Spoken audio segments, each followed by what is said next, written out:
வணக்கம். நம்ம இப்ப இந்த வீடியோல என்ன பார்க்க போறோம் அப்படின்னா, இன்கம் டாக்ஸ் 2ல எப்படி பாஸ் பண்றது அப்படின்றது தான் நெறைய பேரோட கொஸ்டினா இருக்கு. இப்ப வந்து சில டிப்ஸ் சொல்றேன். நீங்க வந்து ஈஸியா பாஸ் பண்ணிடலாம். ஓகே, இப்ப பாருங்க. பாஸ் பண்றதுன்றது ஒரு பெரிய விஷயமே கிடையாது. ஏன்னா ஒரு 30 மார்க்ஸ் தான் எடுக்க போறீங்க.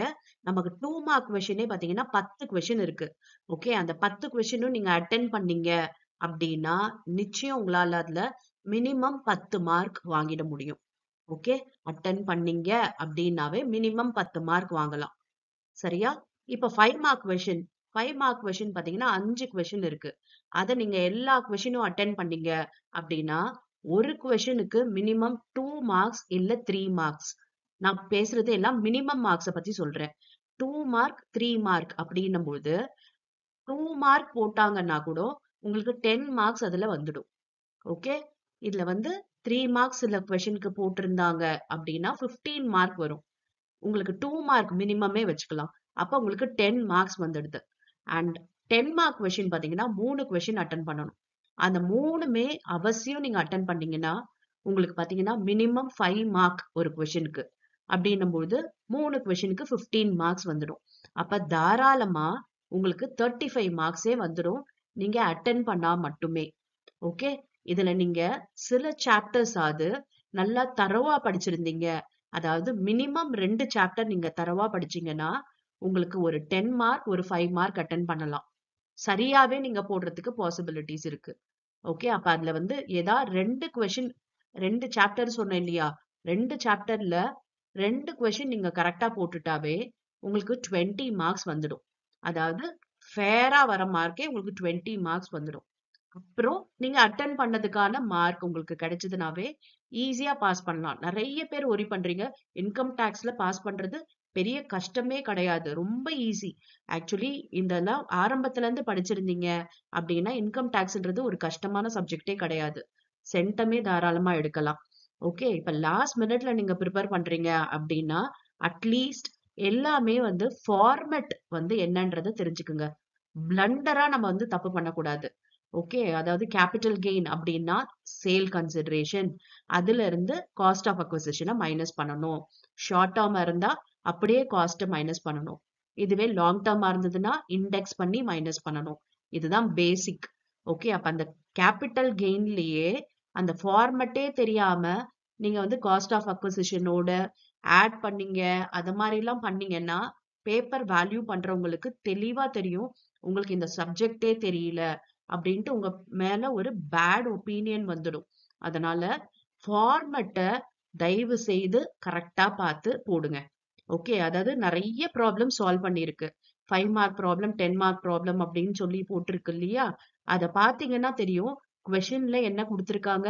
அத எப்படி எடுத்து போடுறாங்க? அப்படின்னு சொல்லி பார்த்தீங்கன்னாவே உங்களுக்கு ஃபார்மட் என்னன்றது தெளிவா புரிஞ்சிடும்.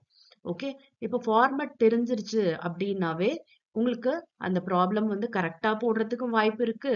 இல்ல ஏதோ மிஸ்டேக் ஆகறதுக்கு வாய்ப்பு இருக்கு.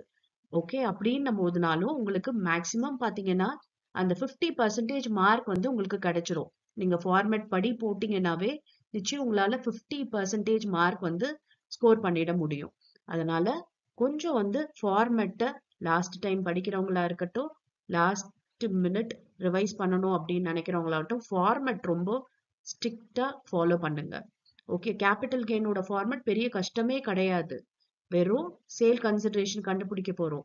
அதுலருந்து காஸ்ட் ஆஃப் அக்விசிஷன் மைனஸ் பண்ண போறோம். இதுதான் வந்து கேப்பிட்டல் கெயினே. எதுக்கு இண்டெக்ஸ் பண்ணணும், எதுக்கு பண்ணக்கூடாதுன்றது நமக்கு தெரியணும். சரியா? இப்ப கேப்பிட்டல் கெயின் சாப்டர் அப்டின்னும்போது நிச்சயம் பார்த்தீங்கன்னா, அதுல 5 மார்க்ல ஒரு ப்ராப்ளமும், 10 மார்க்ல ஒரு ப்ராப்ளமும் டெஃபினட்டா வரும். இது தவிர்த்து சம்டைம்ஸ் தியரியுமே 5 மார்க்ல கேப்பிட்டல் கெயின்ல கேட்கறதுக்கு வாய்ப்பு இருக்கு. ஓகேவா? அதனால கேப்பிட்டல் கெயின் சாப்டர் கண்டிப்பா பாருங்க. ஓகே. நெக்ஸ்ட் பாத்தீங்கன்னா, இன்கம் ஃப்ரம் அதர் சோர்சஸ். ரொம்ப ரொம்ப ஈஸியான சாப்டர். இதுல ப்ரொவிஷன்ஸும் ரொம்ப நெறைய கிடையாது. ஈஸியான சாப்டர். இது 5 மார்க் பாத்தீங்கன்னா, ரொம்ப சுலபமா தான் கேட்பாங்க. 10 மார்க்லயாவது கொஞ்சம் காம்ப்ளிகேஷன் இருக்கும். 5 மார்க்லாம் ரொம்ப ஈஸியா தான் இருக்கும். ஜஸ்ட் குடுத்திருக்க இன்ஃபர்மேஷன்ல எதெல்லாம் இன்கம் ஃப்ரம் அதர் சோர்சஸ் அப்படின்றத பார்த்து நம்ம எடுத்து ஆட் பண்ணி, ஏதாவது அதுல எக்ஸம்ஷன், டிடக்ஷன்ஸ் இருக்குன்னா, அத மட்டும் மைனஸ் பண்ணா முடிஞ்சு போயிடும். குடுத்திருக்கத ஜஸ்ட் ஆட் தான் பண்ண போறோம். சிலதுக்கு கிராஸ் அப் பண்ணுவோம். இவ்வளவுதான் வந்து இன்கம் ஃப்ரம் அதர் சோர்சஸ்ல நம்ம பண்ற விஷயமே. அதனால அதுலயுமே நிச்சயம் உங்களுக்கு ஒரு 5 மார்க் 10 மார்க் கேட்பாங்க. இப்ப இந்த கேபிட்டல் கெயினும் income from other sources chapter மட்டுமே நீங்க தரவா பார்த்திருந்தீங்கன்னாவே உங்களுக்கு 30 மார்க் வந்துடும். ஏன்னா டெஃபினட் ப்ராப்ளம் 5 மார்க்லயும் இருக்கு 10 மார்க்லயும் இருக்கு இந்த சாப்டர்ல இருந்து. And clubbing next. கிளப்பிங் பாத்தீங்கன்னா ஒன் ஷாட் வீடியோ போட்டிருப்பேன். அதுல பாத்தீங்கன்னா வெறும் கிளப்பிங்ல என்ன பண்ண போறோம் அப்படின்றது ஜஸ்ட் அதுல எந்த கால்குலேஷனும் கிடையாது, எதுவுமே கிடையாது. இந்த இன்கம் யாரோட ஹேண்ட்ஸ்ல டாக்ஸபிள் அப்படின்றது தான் கொஸ்டின் இருக்கும். மெஜாரிட்டி ஆன்சர் எல்லாமே டிரான்ஸ்ஃபரருக்கு தான் டாக்ஸபிள். யார் டிரான்ஸ்ஃபர் பண்றாங்களோ அவங்களுக்கு தான் அது டாக்ஸபிள் ஆகுது. இந்த ப்ரொவிஷன்ஸ் நீங்க பாத்தீங்கன்னாவே உங்களுக்கு புரியும். அதை வச்சு ப்ராப்ளம்ஸ் பாருங்க.